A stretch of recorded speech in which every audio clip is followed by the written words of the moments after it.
Assalamualaikum warahmatullahi wabarakatuh. Kami dari kelompok 3 beranggotakan Sania Oktaviani, Evrilia Milanda, Gilang Rohman Alamsyah, Suci Retno Fitri Ariyanti, Hamdani Ami, dan Dova Putra Prasetyo. Di sini kelompok kami akan menyampaikan materi mengenai analisis pemasaran studi kelayakan bisnis. Jadi yang pertama, identifikasi pelanggan prospektif. Pelaku studi hendaknya sejak dini sudah mengetahui dan dapat mengembangkan profil pelanggan yang menggambarkan sifat orang-orang secara spesifik di pasar sasaran. Guna mencapai itu, perlu disiapkan profil pelanggan secara lengkap. Profil pelanggan ini akan memudahkan pada waktu merancang bauran pemasaran bagi kebutuhan, minat, keinginan, selera, dan pola perilaku spesifik mereka. Ada 5 cara untuk mengenal sifat orang-orang yang membutuhkan pasar sasaran, yaitu yang pertama ada faktor demografi. Faktor demografi.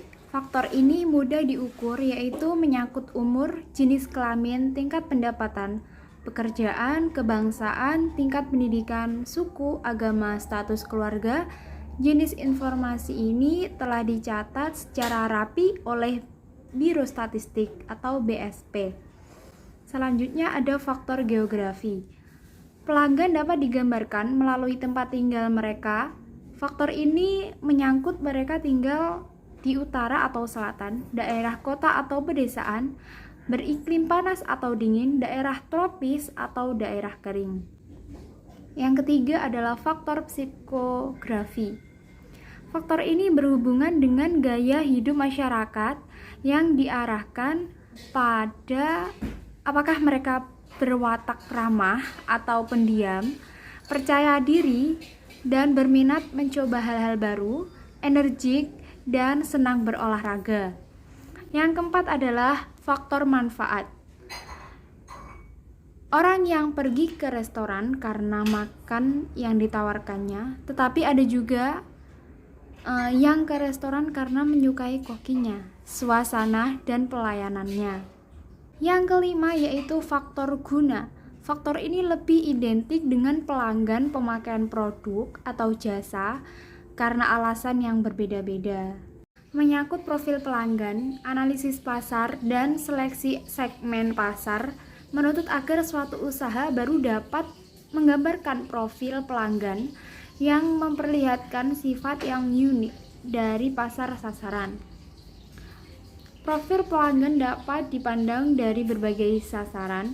Profil pelanggan berupaya mengidentifikasi dimensi dan bagaimana saling berhubungan untuk membentuk sifat unik dari pasar sasaran. Profil ini bertujuan untuk menggambarkan sifat multidimensi dari orang-orang pasar, artinya pelanggan yang memiliki keunikan. Selanjutnya analisis persaingan. Agar dapat menetapkan strategi pemasaran kompetitif yang efektif, studi kelayakan bisnis perlu juga mencermati produk, harga saluran distribusi maupun promosi yang dilakukan oleh para pesaing yang terdekat. Berikut ini langkah-langkah dalam menganalisis pesaing yang dikemukakan oleh Kotler.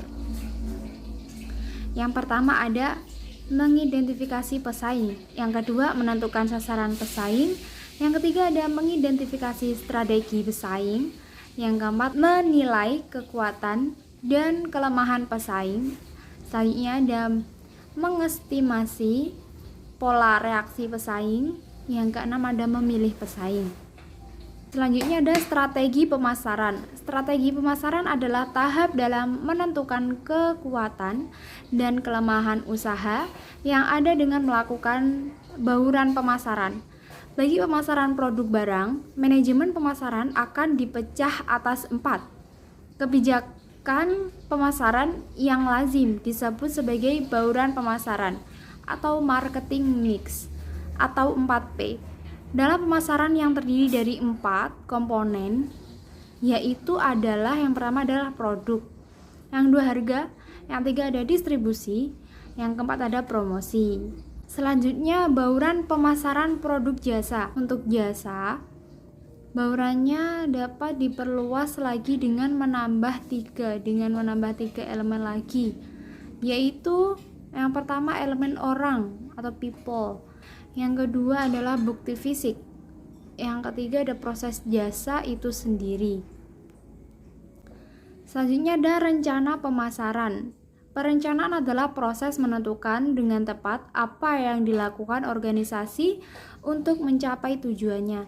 Sedangkan pemasaran adalah seluruh sistem yang berhubungan dengan kegiatan untuk merencanakan dan menentukan harga hingga mempromosikan dan mendistribusikan barang dan jasa yang dapat memuaskan kebutuhan pembeli. Jadi, rencana pemasaran adalah proses menentukan dengan tepat untuk mempromosikan dan mendistribusikan barang dan jasa sampai mencapai tujuannya, yaitu memasukkan kebutuhan pembeli.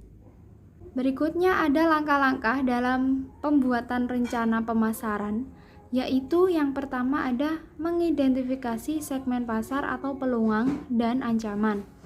Yang kedua ada menganalisis kekuatan dan kelemahan. Yang ketiga adalah penetapan tujuan dan sasaran. Yang keempat ada mengidentifikasi strategi pemasaran dan usaha yang dilakukan. Yang kelima adalah perencanaan tanggung jawab implementasi. Yang keenam, penganggaran strategi pemasaran. Yang ketujuh ada memonitori kemajuan usaha pemasaran. Terima kasih. Berikut adalah pemaparan materi dari kelompok kami. Bila kurang jelas bisa ditanyakan dalam forum. Sekian dari saya. Kurang lebihnya mohon maaf. Semoga bermanfaat. Terima kasih. Wassalamualaikum warahmatullahi wabarakatuh.